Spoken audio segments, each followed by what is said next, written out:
Hello, dear aspirants. I hope you all are doing great, superb, and awesome. So, today we are going to study or revise the Companies Act 2013. So, the Companies Act 2013 is very crucial and important for all kind of law exams, either it is of any sector or any field. Okay. For company secretary students, Companies Act is important in all the three levels of exams. Either it is CS Foundation or CS Executive or CS Professional. In CS Professional also there's not any specific subject of Companies Act, but the Companies Act can be asked in any paper of in any 9 paper of CS Professional exam. Okay, so the Companies Act 2013 is very crucial for chartered accountant exams also, for CMA exams also, and for every field of law exam. Okay, so today we are going to revise some important aspects, some important concepts of the Companies Act 2013. So as you all can see that Companies Act is divided into 29 chapters. There are 29 chapters. These are the list of 29 chapters. Okay, the Companies Act contains 29 chapters. Under these 29 chapters there contains 470 sections. Okay, so 29 chapters covered with 470 sections, and these 470 sections are covered with 7 schedule. Okay, so there are 29 chapters, 470 sections, and 7 schedules in our Companies Act 2013. So let's read one by one the main and most important concepts of the Companies Act 2013. So we are beginning with chapter number 3, that is prospectus and allotment of securities, which covers section number 23 to 42, that is lump sum 19 sections. Okay, so when we move towards prospectus and allotment of securities, the prospectus and allotment of securities, that is chapter number 3, is divided into 2 parts. That is part 1 covers public offer and part 2 covers private placement. Okay, तो सबसे पहले जो हम पढ़ेंगे वो है हमारा private placement. ठीक है, अब प्राइवेट प्लेसमेंट को समझने के लिए वी हैव टू अंडरस्टैंड कि प्राइवेट प्लेसमेंट होता क्या है. ठीक है, और पब्लिक ऑफर होता क्या है. तो सेक्शन नंबर 23 बताता है कि पब्लिक ऑफर और प्राइवेट प्लेसमेंट क्या होता है, दोनों में क्या डिफरेंस होता है. तो तुरंत जंप करते हुए हम प्राइवेट प्लेसमेंट और पब्लिक ऑफर की तरफ आते हैं. तो सबसे पहले तो pardon me for my bad hand writing, copy पर तो ठीक आता है बट स्क्रीन पर आई थिंक थोड़ा सा खराब सा है, बट कोई बात नहीं. I think you all can bear with my handwriting. I think it is readable. Okay, so let's begin with section number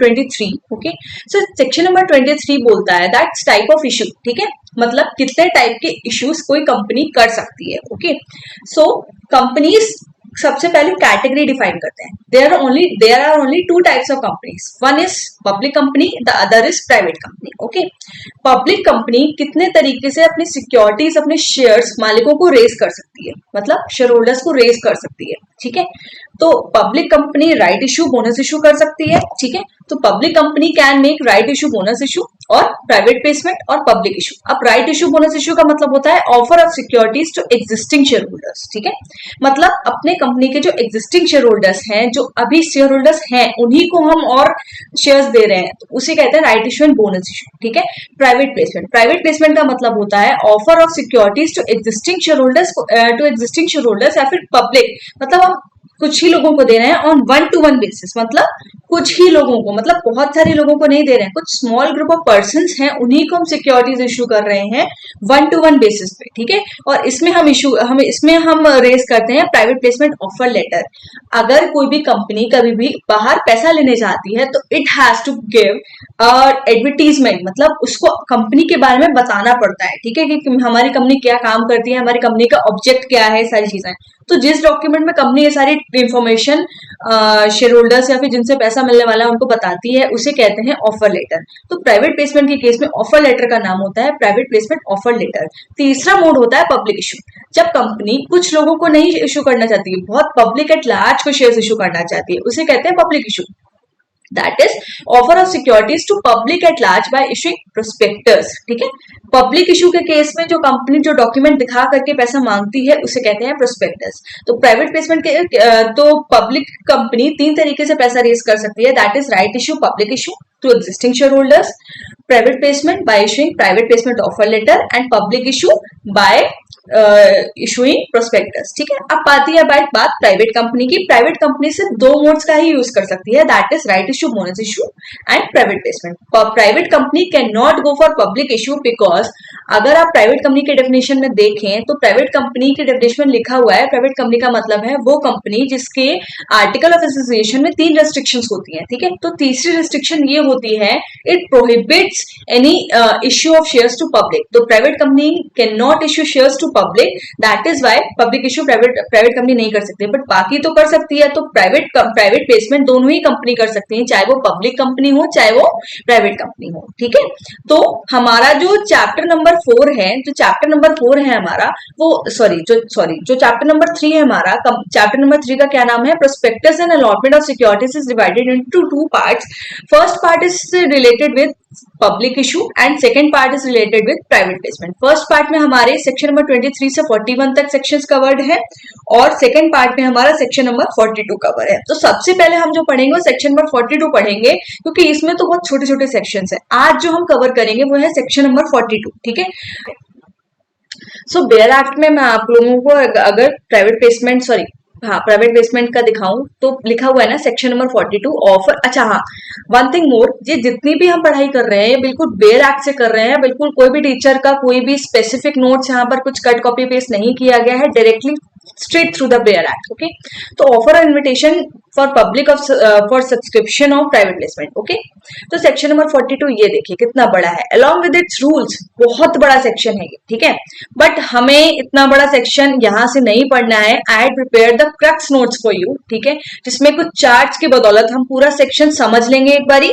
फिर ऊपर से मतलब एक बारी ऊपर से हाईलाइट करके पूरा सेक्शन देख लेंगे, तो we can cover whole section number 42 in one shot. Okay, तो सबसे पहले हम क्रक्स में सेक्शन नंबर 42 समझते हैं। तो सेक्शन नंबर 42 का मतलब, section number 42 covers private placement, ये लिखा हुआ है ना, part 2 that is private placement. Okay, section number 42 is covered under part 2 of chapter 3 of the companies act 2013। Part 2 में आपका कवर होता है प्राइवेट प्लेसमेंट। ठीक है, तो प्राइवेट प्लेसमेंट का क्या मतलब होता है, offer of securities to selected group of person. यहाँ पर बात क्या आ रही है, सिलेक्टेड ग्रुप ऑफ पर्सन को हम सिक्योरिटीज दे रहे हैं ऑन 1-to-1 बेसिस। उन सिलेक्टेड ग्रुप ऑफ पर्सन को एक नाम दिया जाता है, वो नाम होता है आइडेंटिफाइड पर्सन। ठीक है, जो सिलेक्टेड ग्रुप ऑफ पर्सन को हम सिक्योरिटीज दे रहे हैं उन्हें एक नाम दिया जाता है आइडेंटिफाइड पर्सन। अब क्या आइडेंटिफाइड पर्सन कितने भी हो सकते हैं मैम, बिल्कुल नहीं। अगर कितने भी हो सकते तो वो पब्लिक इश्यू कहलाता। ठीक है, क्योंकि फिर अगर लिमिट नहीं लगाएंगे तो वो सिलेक्टेड ग्रुप ऑफ पर्सन कहते हो कैसे हुए। तो यस, लॉ ने लिमिट लगा के रखी है। जो लिमिट ऑफ आइडेंटिफाइड पर्सन है वो डिफाइन है, आप मैक्सिमम 50 हो सकते हैं। ठीक है, मैक्सिमम 50 हो सकते हैं और सच हायर नंबर एज में भी प्रिस्क्राइब, जिसको गवर्नमेंट ने अभी प्रिस्क्राइब कर दिया है। अब मैक्सिमम 200 लोगों को ही आप प्राइवेट प्लेसमेंट कर सकते हैं, 200 लोगों से ज्यादा लोगों को आप प्राइवेट प्लेसमेंट नहीं कर सकते हैं, वरना वो पब्लिक इशू माना जाएगा। ठीक है, अच्छा, ये 200 लोगों की लिमिट में आपके QIBs एंड एम्प्लॉइज जिनको हम ESOPs देते हैं, जिनको कंपनी ESOP देती है, वो कवर नहीं होंगे। अब QIB के डेफिनेशन आप आराम से सेबी एक्ट में पढ़ सकते हैं, और एम्प्लॉइज तो कंपनी के इंटरनल एम्प्लॉइज हो गए। ESOPs क्या होते हैं, ESOPs एक तरीके के शेयर्स होते हैं, जैसे मार्केट में जो कंपनी देती है एम्प्लॉइज को। कभी कभी कंपनीज एम्प्लॉइज को फ्री ऑफ कॉस्ट भी दे देती है, कभी उन्होंने कुछ अच्छा काम किया तो कंपनी को लग रहा है अपने कंपनी के शेयर्स उन्हें दे दिए जाएं, फ्री ऑफ कॉस्ट भी दे सकती है और डिस्काउंटेड प्राइस पे भी दे सकती है। ठीक है, तो ESOPs के लिए हम अभी ESOP में नहीं जानते हैं। आई थिंक आपको बेसिक क्रक्स पता चल गया होगा, जब कंपनी अपनी ही कंपनी के शेयर्स मार्केट से कम दामों में अपने एम्प्लॉइज को देती है, उसे कहते हैं एम्प्लॉय स्टॉक ऑप्शन प्लान्स। ठीक है, तो सिंपल सी बात हम देखते हैं, तो लिमिट ऑफ आइडेंटिफाइड पर्सन कितने हो सकते हैं, अभी जो प्रिस्क्राइब लिमिट है वो है मैक्सिमम 200 हो सकते हैं। 200 की लिमिट में 2 लोग कवर नहीं होंगे, दैट इज QIBs को जो शेयर्स देती है कंपनी वो कवर नहीं होंगे, और एम्प्लॉइज जिनको ESOPs ग्रांट होते हैं वो कवर नहीं होंगे। ठीक है, अब प्राइवेट प्लेसमेंट करने के लिए कंपनी को क्या क्या करना पड़ेगा, कौन कौन से प्रोसीजरल चीजें करनी पड़ेंगी। तो सबसे पहले बोर्ड ऑफ डायरेक्टर्स पास करेंगे बोर्ड रेजोल्यूशन बोर्ड मीटिंग में। BR means board resolution, BN means board meeting. I think इतना तो लॉ के बच्चे समझते ही हैं, that is BR means board resolution and BM means board meeting. ठीक है, सबसे पहले बोर्ड ऑफ डायरेक्टर्स उसको ऑथराइज करेंगे, देन फिर आती है बारी शेयर होल्डर्स की। तो shareholders special resolution that is SR pass करके जनरल मीटिंग में, SR is special resolution, JM is general meeting, आप लोग आई थिंक इतना तो जानते ही होंगे यार। ठीक है, तो स्पेशल रेजोल्यूशन जनरल मीटिंग में पास करके, स्पेशल रेजोल्यूशन कब पास होता है? यस बिल्कुल 75% जब वोट्स वैलिड होते हैं, फेवर में होते हैं, 75% वोट्स अगर फेवर में आ गए तो स्पेशल रेजोल्यूशन पास माना जाता है। ठीक है, तो सबसे पहले board of directors board meeting में बोर्ड रेजोल्यूशन पास करेंगे, फिर वो डिसीजन आएगा शेयर होल्डर्स के पास, फिर शेयर होल्डर्स जनरल मीटिंग में स्पेशल रेजोल्यूशन पास करेंगे, तब कंपनी प्राइवेट प्लेसमेंट के लिए स्टेप ले सकती है आगे। ठीक है, सबसे पहले ऑथराइजेशन कौन से रिक्वायर्ड है? तो ये 2 ऑथराइजेशन रिक्वायर्ड है। अच्छा, एक बात और, जो स्पेशल रेजोल्यूशन के लिए जब भी जनरल मीटिंग होती है तो नोटिस जाता है, स्पेशल रेजोल्यूशन के लिए नोटिस में कुछ एक्सप्लेनेटरी स्टेटमेंट्स जोड़े जाते हैं, तो उन एक्सप्लेनेटरी स्टेटमेंट में आपको जस्टिफिकेशन दे देना है प्राइस का, कि किस जो प्राइस पे प्राइवेट प्लेसमेंट कर रहे हैं उसका क्या जस्टिफिकेशन है, आपको जनरल मीटिंग की नोटिस में बता देना है शेयर होल्डर्स को। ठीक है, अच्छा 3 चीजें और प्राइवेट प्लेसमेंट में ना, 3 चीजें अलाउड नहीं होती है। कार अलाउड नहीं होता, सॉरी सॉरी, ठीक है, प्राइवेट प्लेसमेंट में नो कार इज अलाउड, ठीक है, प्राइवेट प्लेसमेंट में no car is allowed, that is cash consideration allowed नहीं होता है, दैट इज अगर हमने किसी बंदे को सिक्योरिटीज अलॉट करी हैं तो अगर वो हमें कैश में पैसा दे रहा है तो वो अलाउड नहीं होता है। ठीक है, सॉरी 1 सेकेंड, ठीक है, no cash consideration is allowed, cash consideration allowed नहीं होता है, एडवर्टीजमेंट अलाउड नहीं होता है, और रिनंसिएशन अलाउड नहीं होता है। सी फॉर कैश, यानी कि आप कैश में पैसा नहीं ले सकते हो। ठीक है, यानी कि कैश में नहीं ले सकते हो मतलब चेक वेक के थ्रू आप पैसा ले सकते हो। एडवर्टीजमेंट अलाउड नहीं होता है, प्राइवेट प्लेसमेंट ऑफर लेटर कुछ ही लोगों को जा करके दे सकते हैं, एडवर्टीजमेंट अलाउड नहीं होता है, ढिंडोरा पीटना अलाउड नहीं है बिल्कुल भी। ठीक है, no advertisement is allowed, advertisement सिर्फ पब्लिक इशू के केस में अलाउड होता है, प्राइवेट प्लेसमेंट के केस में अलाउड नहीं होता है। एंड रिनंसिएशन, रिनंसिएशन का मतलब होता है मैंने आपको सिक्योरिटीज ऑफर करी, आप नहीं ले सकते हो, तो आपने आपके फ्रेंड को बोल दिया कि मुझे नहीं, मेरे फ्रेंड को दे दो, नॉट अलाउड एट ऑल। ठीक है, तो no car is allowed in private placement, that is cash consideration allowed नहीं है, चेक वेक पे पैसा आप ले सकते हो, एडवर्टीजमेंट अलाउड नहीं है, एंड रिनंसिएशन अलाउड नहीं है, कार नॉट अलाउड। ठीक है, कार नॉट अलाउड। देन इसके बाद टाइम पीरियड फॉर अलॉटमेंट। अब बात आती है कि प्राइवेट प्लेसमेंट का हमने रेजोल्यूशन भी पास कर दिया, हमने सारी चीजें समझ भी ली कि नो कार अलाउड सारी चीजें, अब प्राइवेट प्लेसमेंट कितने दिन में कर देना है? जैसे रेजोल्यूशन पास हुआ, तो भाई जैसे ही रेजोल्यूशन पास हुआ की बात यहाँ पे नहीं आती है, यहाँ पर आती है बात कंसिडरेशन की। रेजोल्यूशन तो पास कर दिया आपने, प्राइवेट प्लेसमेंट करोगे आप, ठीक है, जहां से आपको पैसा आया वहां से देखा जाएगा कि कितने दिन के अंदर अंदर आपको प्राइवेट प्लेसमेंट कर लेना है। ठीक है,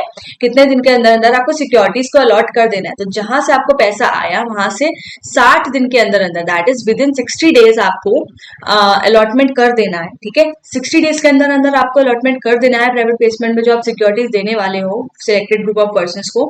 60 डेज के अंदर अंदर अलॉटमेंट कर दिया आपने तो ओके, अगर नहीं कर पाए तो 15 डेज के अंदर अंदर पैसा वापस कर दीजिए। 16 डेज के अंदर अंदर अलॉटमेंट नहीं कर पाए और 15 दिन के अंदर अंदर पैसा भी वापस नहीं कर पाए तो भैया 12% पर एनम के हिसाब से आपके ऊपर इंटरेस्ट लगेगा और वो इंटरेस्ट कैलकुलेट होगा 61st डे से, ध्यान रखिएगा 61st डे से कैलकुलेट होगा।